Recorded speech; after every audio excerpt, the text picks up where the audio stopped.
afternoon, everyone. It's Mencken from hearthealthbrainhealth.com, encouraging healthy grieving and mindful actions.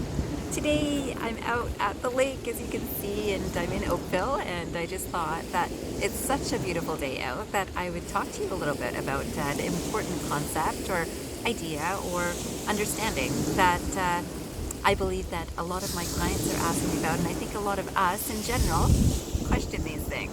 So today I'm going to be talking about the difference between conscience and the inner voice, or even intuition that we might think of it as. And the both would be right, that the inner voice is often this voice of intuition. But then what are these things, right? So I would love to talk to you about this today. And most of us feel like we kind of know these things, and you would wonder, why would I make a video on things that we kind of know? Because today I'm hoping that you will gain some understanding about these terms. So I thought I'd start with a couple of quotations that are actually very similar in terms of the ideas expressed. So let me start with these two quotes that, again, are very similar. So the first one is, conscience is that inner voice that warns us that someone might be looking. Conscience is that inner voice that warns us that someone might be looking. And then the next one, which, like I said, is very similar, it says conscience is less an inner voice than the memory of a mother's glance. So it's less an inner voice than the memory of a mother's glance. And if you follow some of the things that I write in blogs or the articles that I post in the Whole Family magazine, if you are looking at the things that I'm writing, or maybe even paying attention to the things that I talk about in these videos, you'll notice that I talk about questioning things, and what is this, and what does this really mean, and how do we apply it to our lives? And so these two things, this links to a lot of the things that I write about in terms of memory. When we think about memory, and we think of that quotation of the mother's glance, yeah, don't you remember in times of childhood, you probably had a look, a stern look from a parent. It could be a mother or a father, it could be a sibling, but which just told you were doing something not right. So they could have nodded their head, or they could have, said that's okay, so nodding in a different way.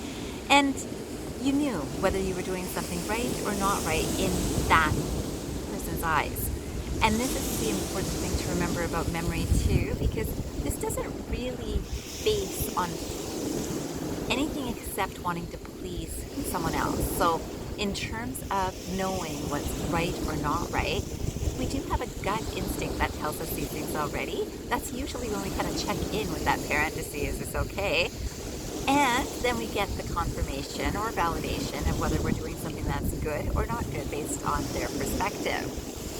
Now, as we grow up, a lot of our parents' perspective becomes our own perspective, or the people that we grew up with at least, becomes our own perspective. And unless we're consciously paying attention to what is it that makes me do the things that I do, what is my thought pattern that leads to my actions, that sort of idea, a lot of people just then will act out of instinct and say, I don't even know why I did that, but I did that, and it just seemed right.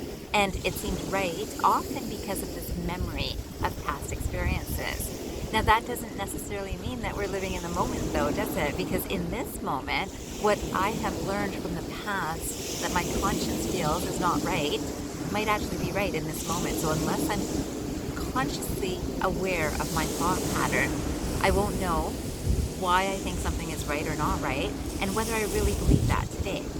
So this is something that I thought that would be useful for us to all reflect on together. It's certainly things that I reflect on, and I hope that you will spend some time after this video to reflect too.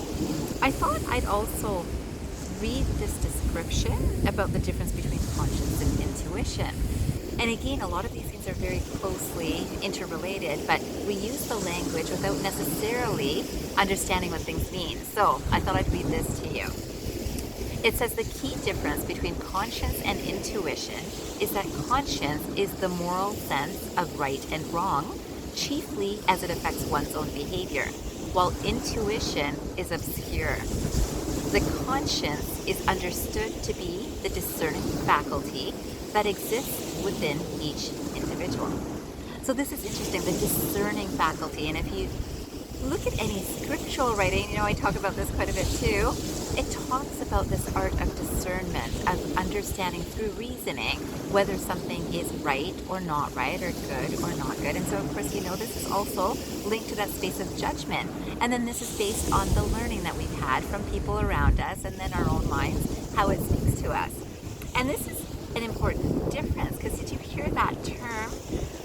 Our intuition is obscure, and if you have ever followed an intuitive understanding about something, most of the times you will not have a reason for why are you doing this. So for those of you who know me well, I know that you know that when I was guided towards going to Bali not too long ago, and I went for some length of time, and when I was guided, I know that it was an intuitive sense. I know that there was an inner voice that was guiding me, and that happened throughout my entire trip. That was an intentional decision to actually listen to that inner voice and listen to the guidance that was coming to me through lots of meditation, I'll say. But in this description of it, that intuition is obscure, do not expect that people will understand why you do or why you are drawn to the things that you're drawn to do from that intuitive space. It is a space that we can't really explain to most people, and if you've gone through this experience, you'll understand it already. But today I'd like you to understand this, that when you're doing something through reasoning, it's more the mind and the mind's memories that's actually giving the logical direction.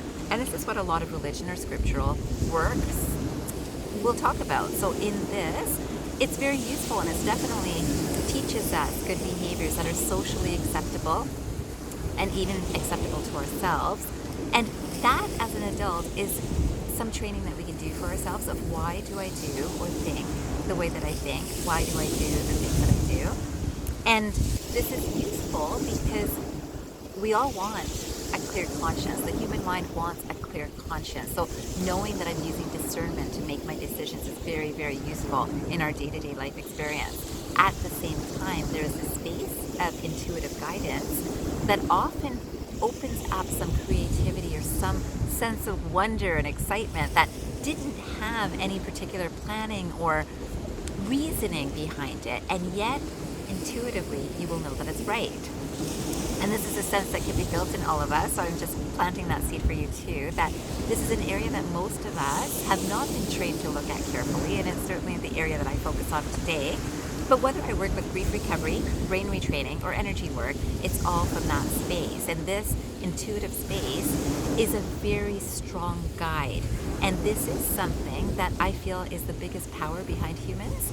And if we can get in touch with that and then get aligned with that, we'll see that exactly what that space guides us to is the space that we as human minds, bodies, structures, beings would like to experience ourselves too. And that's a wonderful awareness to have, that this is the space that we can get to where there is that alignment with that intuitive self, or if we say the higher self, or we say consciousness in terms of pure consciousness, all of that is aligning.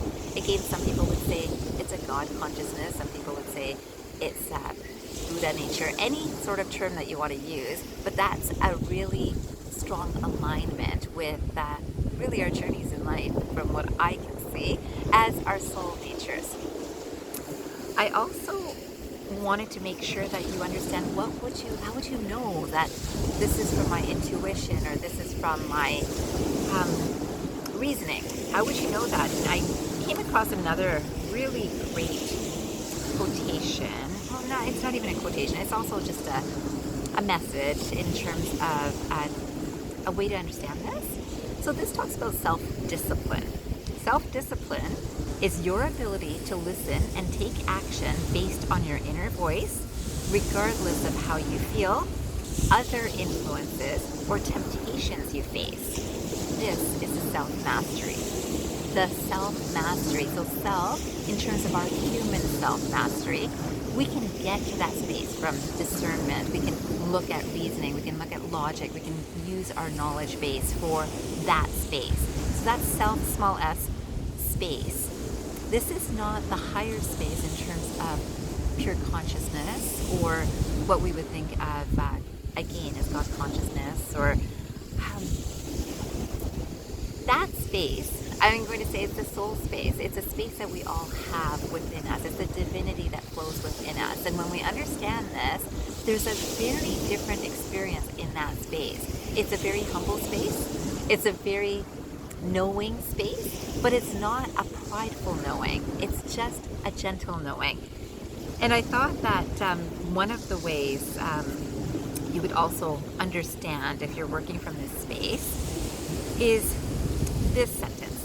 The conscience is understood to be the discerning faculty that exists within each individual. And remember, I mentioned that earlier. So this is again conscience. Then there is intuition, the faculty of knowing or understanding something without reasoning or proof or conscious perception.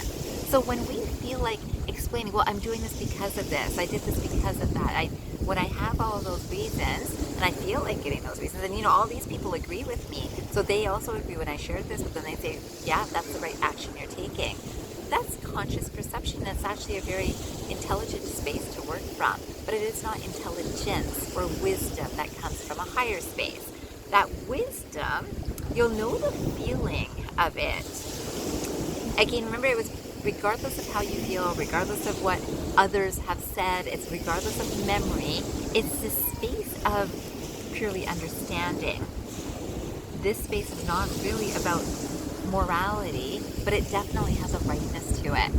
And this space, you will understand when you're in this space, when it feels right.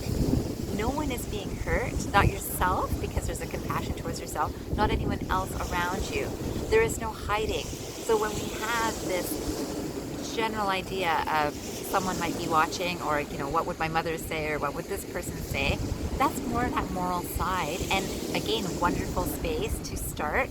And then recognizing you will not get that feedback in terms of the things that come from intuition. There will be no rhyme or reason as to why this is so. But you will have the comfort of knowing it feels right. There's no part of you that would be feeling guilt. There would be no part of you that's trying to hide something. There's no part of you that feels that, I hope someone doesn't find out about this. That is that intuitive space that without any of that feeling, you know that you're doing the right thing. Today, I hope that you know that you're doing the right thing, but I'd love for you to sit and reflect for 5 minutes after this video and just see, are you working from a moral compass? And that's a beautiful space, and that's a space of good conscience. And if you are, that's fantastic. Pat yourself on the back, because a lot of people do not consciously do that. And then the next step, if you are interested in terms of understanding and connection with your own soul and the soul energy that's coming to us from pure consciousness, then this is the space of intuition, and this is the space that really does benefit from mindfulness and meditation. And today I'd encourage that, but see, where are you working from? I do know that I've met clients and friends that will say, oh, I should have listened to my intuition, I should have. But when they talk about what it is they would have followed if they listened to their intuition, they're saving themselves, not necessarily someone around them. When we're in a space of intuition, it is a space that's filled with a generous energy towards ourselves and anyone else who might be connected for whatever actions were taken. Anyways, I hope that that all makes sense to you. Certainly ask me any questions that you might have after you see this video, if you have any. And you know how to reach me if you're interested in working with any of the work that I do. You know how to reach me. I wish you a fantastic day, and I hope you remember, transform your mind and transform your life. Have a great day, everyone.